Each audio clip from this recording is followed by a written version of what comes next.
Lesnar Obafemi qui a l'air de s'être officialisé, segment très intéressant et notamment concernant vis-à-vis de Lesnar en fait, car je ne sais pas si on a déjà vu ce Lesnar là aussi avancé dans sa carrière, et même depuis son retour depuis vraiment en 2010 quoi, cette décennie là, je ne sais pas si on l'a vu aussi bien mettre en valeur, aussi bien présenter la puissance de son opposant, surtout dans l'optique de mettre en valeur ce dernier.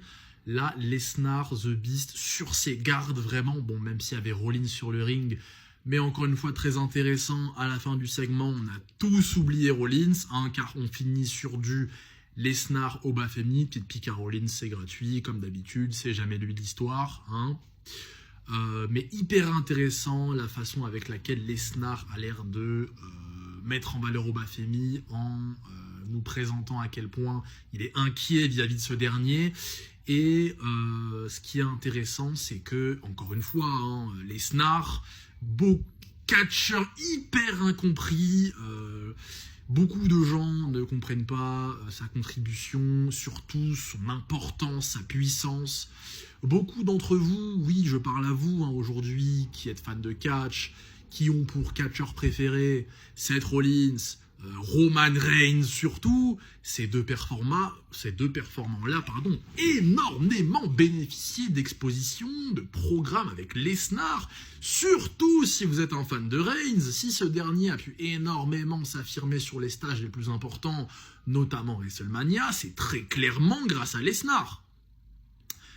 Rollins aussi également, au niveau de la décennie 2010, quand il était bien sûr il avec l'autorité, mais surtout par la suite quand ils ont voulu le pusher un peu en babyface, ils ont énormément utilisé Lesnar pour mettre en lumière, pour être cet opposant-là, cette force, pour crédibiliser ces jeunes-là, afin de les faire monter et les pusher.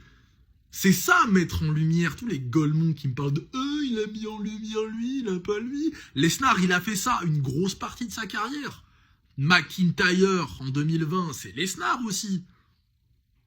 Et aujourd'hui, ce projet, c'est Oba. Et là, Oba, le mec call-up de NXT il y a 2 mois. Bon, il est booké comme un mec qui tabasse des mid-quart d'heure au début, mais après c'est normal, puisque son perso est énormément quand même axé présentation, carrure, charisme, entrée, énergie, etc. Là où Trick, il a quand même un bagage beaucoup plus axé divertissant, notamment sur le travail de promotion de combat, donc segment où il prend le mic, parce que du coup, Hollywood Trick, fils de Rock, etc. Et c'est excellent, mais Oba, c'est très clairement un mec comme Brock qu'il lui faut pour prendre un peu ce flambeau-là de destructeur. Et ce qui est très intéressant, c'est que Lesnar,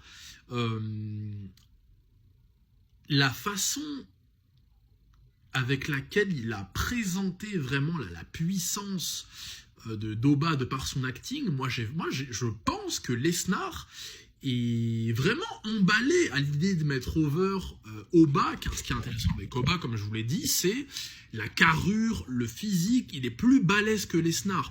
Et moi je pense que c'est une des choses qui vraiment plaît beaucoup aux anciens, la crédibilité qui passe la carrure, et je pense que c'est aussi un des éléments qui fait que Lesnar, je pense, s'investit aussi également dans ce truc-là de bien présenter Oba. Et je pense que même il est chaud à l'idée de le mettre over à WrestleMania.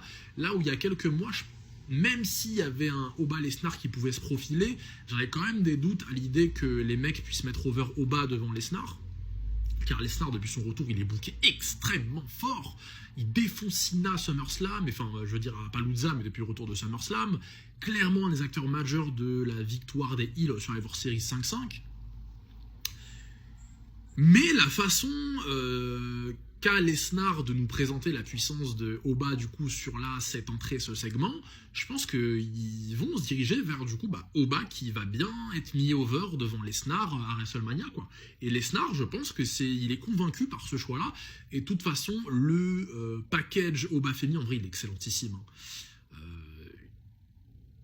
Franchement, Obafemi, il n'y a rien à dire. Il va être un de ces mecs-là qui va pouvoir, je pense, vraiment accéder au main event assez vite. Et je pense qu'ils vont essayer de bien rentabiliser l'angle Lesnar, surtout que là, il reste quelques weekly quand même, donc hâte de voir ce que ça va donner, mais ça va être un match de porc. Obafemi toujours aussi convaincant, et franchement même à côté des grosses pointures, et gros big up à Lesnar encore une fois d'être ce mec là qui, beaucoup de gens sont aveugles parce que beaucoup de gens ne veulent pas comprendre, ne comprennent même pas ce qu'ils regardent, et aussi beaucoup de gens sont des moutons. Beaucoup de gens suivent la parole des gens qui s'en battent les couilles, quoi. Il n'y a pas de cerveau. Mais Lesnar, historiquement, c'est un mec qui a mis over beaucoup de gens, et beaucoup plus que les gens ne le voient, ne le comprennent et ne le disent. Et moi, je suis là pour le dire, bien évidemment. Reigns, Rollins, à un moment, t'as eu qui? T'as eu Strowman, t'avais eu, si seulement Samoa Joe, il avait pris le titre. Ça, c'est un de mes trucs. T'as eu McIntyre, aujourd'hui, t'as Oba. Enfin, franchement, big up à Lesnar.